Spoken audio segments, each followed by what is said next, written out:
पुरुषोत्तमम। आज पुरुष नारी हो रहे हैं, नारी बनते जा रहे हैं और नारी पुरुष बनते जा रहे हैं। ये एक नया ट्रेडिशन चालू हो गया है। परम दयाल से जी ठाकुर जी बैठे हुए हैं और ठाकुर जी के सामने हमारे किष्टदा, पंचानंदा और भी बहुत सारे दादा वहां पे बैठे हुए हैं। ठाकुर जी भी आनंद में हैं और ये सारी बातचीत चल रही है। तब ठाकुर जी उधर पंचानंदा की ओर इशारा करते हुए उनको और देखते हुए कहते हैं कि आप भी ज्यादा मत देखना, यदि नारी की ओर आपको ख्याल रहेगी तो आप नारी बन जाओगे, तब घर पे जाकर के आपको कोई पहचानेगा नहीं और घर से आपको बाहर कर देगा। ऐसे बोलते हुए ठाकुर जी ने जब मजाकिया लिहाजे से जब बोले, सब लोग हंस पड़े।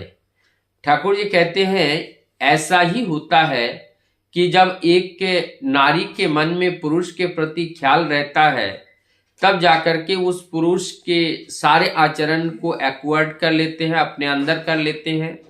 और एक पुरुष को जब नारी के प्रति ख्याल रहता है तो वो नारी के गुण को अपने अंदर ले लेते हैं। और इससे क्या होता है, हार्मोनल डिजीज होने की संभावना बढ़ जाती है। हार्मोन्स में परिवर्तन आता है और वो परिवर्तन एक बीमारी का रूप ले लेता है। तो इससे हमें बचना होगा। ठाकुर जी आगे कुछ बातें कहते हैं, फिर बात को हटा करके नाम ध्यान की बात पे आ जाते हैं। परम दयाल से ठाकुर जी कहते हैं, मुझे कुछ बातें याद आ रही हैं जो मैं आप लोगों से शेयर करूं। और वो बात है कि जब मैं नाम ध्यान करता था तो मेरा गति क्या होता था। वो जब मैं नाम ध्यान करता था तो मुझे पता चलता था कि मैं पिछले जन्म में कहाँ था, उससे भी पिछले जन्म में कहाँ था। मैं कभी पेड़ बने, मैं कभी पशु बने, पक्षी बने, मनुष्य बने, और सारे वर्णन ठाकुर जी सुना रहे हैं कि जैसे वो सरजू नदी का जो वर्णन है, वहां पे जो पत्थर, चट्टान, झरना, वो सारी बातें बताते हैं। जैसे मोहम्मद साहब का जो जन्म हुआ था मक्का में, और वहां पर जो परिवेश थी, सूखा पन था, उसका वर्णन करते हुए ठाकुर जी कह रहे हैं। और इधर गौरंग महाप्रभु का जो नवद्वीप में उनका जो जन्म हुआ, वो वृत्तांत को ठाकुर जी बता रहे हैं। रामकृष्ण परमहंस देव जी के जीवन के जन्म के वृत्तांतों को बता रहे हैं। भगवान राम, भगवान कृष्ण, भगवान बुद्ध आदि सभी के जो जन्म वृत्तांत हैं उसको ठाकुर जी एक एक करके बता रहे हैं। और जब ठाकुर जी के द्वारा ये सारे एक एक वृत्तांत को सुना गया और वो ऐसा प्रतीत हो रहा था कि वो स्वयं ही राम, स्वयं ही कृष्ण, स्वयं ही बुद्ध बन करके आज अनुकूल के रूप में इस धरा पर आविर्भाव हुए हैं। फिर ठाकुर जी का वो जन्म वृत्तांत हम लोग सुने हैं, किस तरह से वो कहते हैं कि हम सूर्यों के अंदर से भेद करते हुए हम उस आसमान में से शून्य आकाश से होते हुए हम फिर इस धरती पर आए, इस धराधाम पर आए। और इसी में ठाकुर जी कहते हैं कि जब हम सूर्य से मिले और सूर्य से मिले सूर्य मिले, और सूर्य मतलब उनसे सूर्य का जन्म हुआ, और सूर्य से किसका जन्म हुआ, मनु का जन्म हुआ। तो मनु का अर्थ होता है, सूर्य क्या है, ऊर्जा का केंद्र है।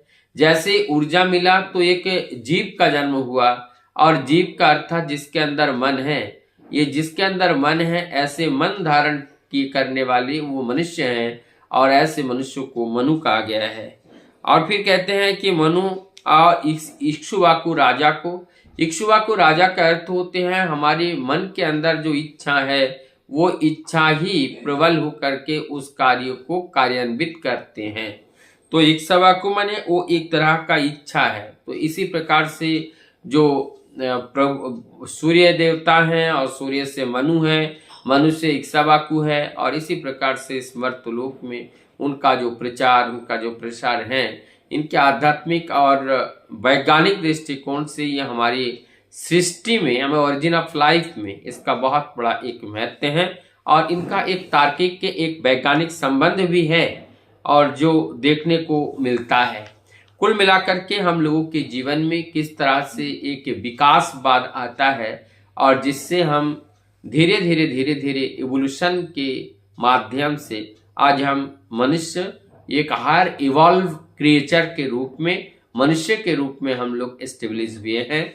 और जो परमदयाल श्री ठाकुर जी कहते हैं human being is the best creature in the world, ये दुनिया में सबसे सर्वश्रेष्ठ उत्पन्न करने वाले वो प्राणी हैं और ये बहुत इवल्व है और इसीलिए इनके ऊपर परमपिता का सारा भरोसा है, सारा दामोदार है और उनके भरोसे पर खड़े उतरने के लिए एक बात की जरूरत है और वो है विश्वास। जब प्रभु का हम विश्वास करते हैं, हम उनके भक्त बनते हैं, बनने का प्रयास करते हैं, उनको उत्तरदायित्व को निभाने का प्रतिज्ञा करते हैं, तो ऐसे जब हम करके चलते हैं तो निश्चित रूप से हमें परम पिता की इच्छा को मूर्त करने के लिए हमें आज उतारना पड़ेगा और इसे करना पड़ेगा। वंदे